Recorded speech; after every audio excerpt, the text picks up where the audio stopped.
This video is sponsored by Opera, the faster, safer, and smarter way to browse the internet. Download the browser for free by using my link in the description. If you live to the age of 20, you will have lived longer than most humans have ever lived. You will have had more years, more months, more days, more minutes.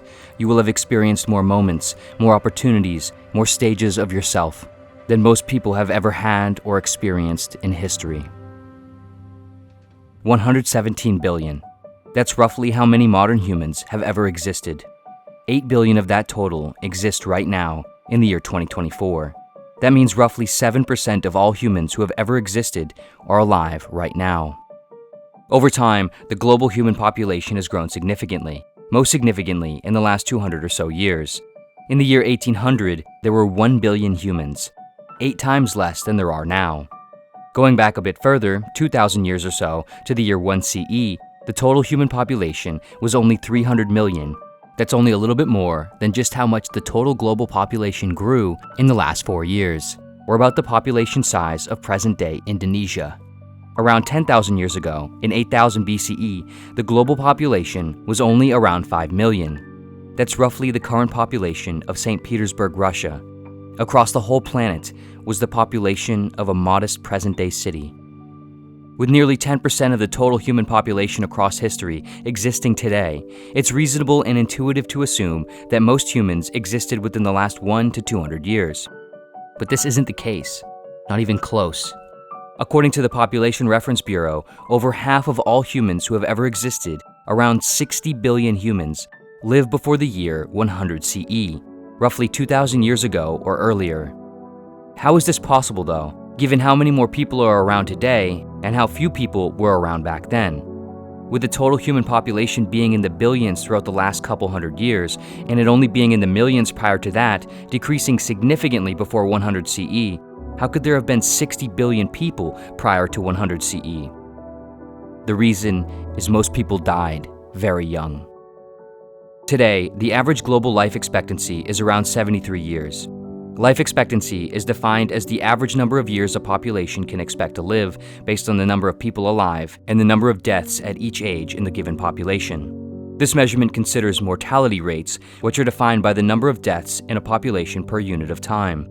For example, in the year 2020, the mortality rate for American males between the ages of 25 and 34 was 0.221%.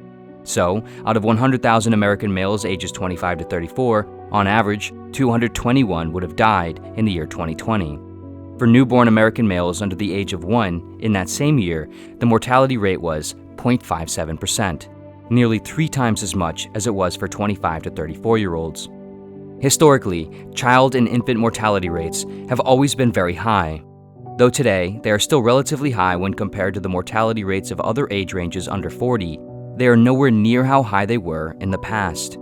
When discussing agricultural societies as recent as 300 years ago and as far back as 12,000 years ago, the historian and philosopher Yuval Noah Harari writes in his book *Sapiens*, as people began living in disease-ridden settlements, as children fed more on cereals and less on mother's milk, and as each child competed for his or her porridge with more and more siblings, child mortality soared. In most agricultural societies, at least 1 out of every 3 children died before reaching 20. According to the Human Mortality Database, in 1750 Bavaria, Germany, only just around 275 years ago, 50% of all children died before the age of 15.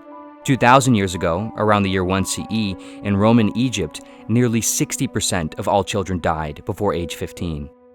During these times, it wasn't the exception for human beings to die as children or infants. It was the norm. Because of these child and infant mortality rates, the overall life expectancy for a society could be as low as 10 years.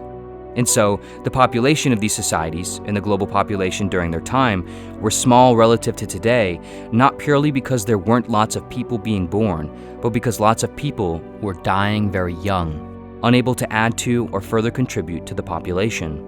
In fact, during these earlier times of human history, birth rates were often much higher than they are today, often as much as 5 times higher or more. In 1750 Bavaria, Germany, the average woman had at least 5 to 7 children. Today, the average woman in Germany has 1 to 2 children. In the pre-modern era in general, having 4.5 to 7 children per woman was extremely common. But since most of these children did not make it out of childhood, even with more children being born, these societies struggled to outpace their death rates, and thus, the populations barely increased. And so, a huge number of humans, billions of humans, existed both very briefly and a very long time ago. Today, as a result of global health, medical advancements, technology, and human understanding, the child mortality rate, ages 15 and under, is around 4% globally. The average life expectancy, as previously mentioned, is around 73 years. The vast majority of newborns will make it out of infancy and childhood. The average adult will make it into their 70s. Most of us will experience 50 to 60 years more than most humans throughout history. Most of us are not supposed to be here. We're not supposed to experience this world as it's been built and changed, and we are not supposed to be around this long. But we are, and we do. To have existed in the world within the last 2,000 years, and to live into adulthood, are things that, though we take them as normal parts of the human experience, historically, are anything but normal. Far more common across the spectrum of human experience is early death and antiquity, a brief life in an old world. From the perspective of human history, most of us are extremely unlikely, given an unbelievably unique experience of existence. Half of all humans who have ever existed never knew of mechanical clocks, toilet paper, eyeglasses, playing cards, the printing press, pianos, electricity, lights, sodas, engines, cars, planes, rockets, buttons, our solar system, galaxies, the prominence of Christianity or Islam or atheism, the concept of gravity and space-time, touchscreens, video games, and so much more. Half of all humans who have ever existed likely couldn't read or write. They likely had no choice in where they lived and what they did, which was almost certainly farming wherever they were born. Most of all the humans who have ever existed never felt what it feels like to be 20, let alone 30, 40, 50, and so on. To exist at all is a wonder. To exist as a human is an even more remarkable wonder. And to exist as a human now, able to experience all the things we can and do, able to live as long as we can and do, is a wonder beyond comprehension. Now, we are experiencing things never thought possible, made possible by us. Pure human ingenuity, strength, force, and in some cases, naivete and ignorance. Look at what we have done. For better or for worse, there is no denying the remarkable capabilities of humankind.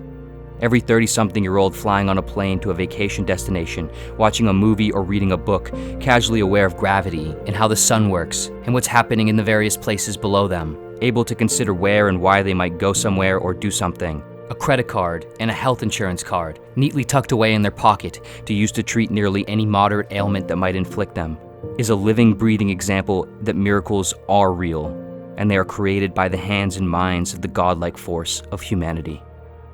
Humanity has forged this reality for itself, and we are now the unlikely reapers of its labor. We so easily critique and squander what we have. There is, admittedly, a lot to critique and many reasons to squander. But, considering at least once in a while how insane it is that not only we exist as self-aware humans, but we also exist on the side of human history when we will likely see 30, 40, 50, maybe even 100 or more years.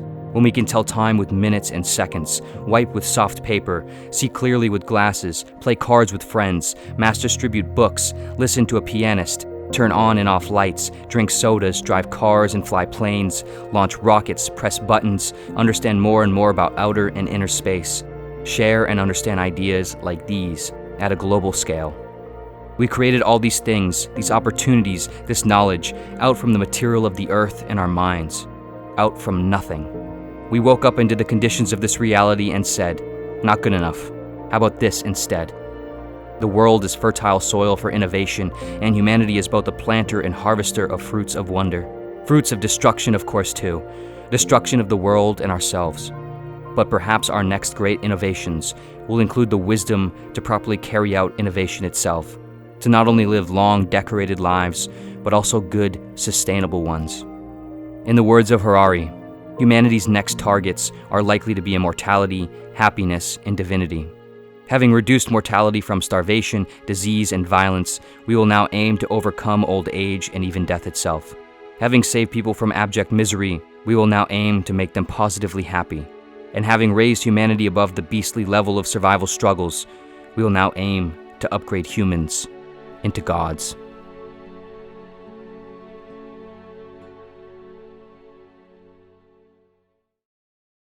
Never in history have humans had so much access to so much information and media. We can learn and do more at the press of buttons than humans not too long ago could even imagine. Whether we're working, learning, or consuming entertainment on the internet, one of our most fundamental and important tools is our web browser. With default browsers, however, our workflow can easily become chaotic, distracting, and inefficient, with tons of tabs, windows, and plugins. The sponsor of this video, Opera, transforms your browsing into a cleaner, more efficient, safer, and better-looking experience with tons of incredible features. Having multiple tabs and windows open simultaneously is often inevitable and necessary. With Opera, however, I can easily organize tabs into tab islands based on the context of the tabs, and then save space by collapsing them into color-coordinated elements. More yet, you can then keep your tabs in separate workspaces, easily switching back and forth between them with a single click at the top of Opera's sidebar. This effectively organizes your browsing and leads to more efficient and focused work. With Opera's native AI, Aria, you can further enhance the efficiency of your browsing. Ask Aria any question and instantly get clear answers. Highlight terms on web pages and have Aria further explain them to you. And for entire web pages that you want further explanations of, simply hit Ctrl or Command + and you can have the entire web page summarized. This of course makes researching and working vastly more efficient, as it provides surface level information and understandings that you can then use to further direct your browsing in the right direction without wasting time. Perhaps even more impressive is Aria's image interpretation feature, which can provide information and answers to questions that you ask based on images you upload, like, for example, the name and information about a monument or building in a photo you took. If that wasn't enough, Opera is packed with tons of other incredible features that require no additional plugins and come at no additional cost. It has a free built-in VPN for security, an ad blocker you can turn on and off for cleaner article displays, and a super convenient dynamic sidebar where you can keep your music player, social medias, and messengers accessible without ever having to change windows or tabs. Opera is more secure, more feature-rich, more organizable, better designed, and far cleaner than default browsers, and it's free to download using my link in the description. It's a no-brainer to try, and it will save your brain a lot of headaches. And of course, as always, thank you so much for watching in general, and see you next video.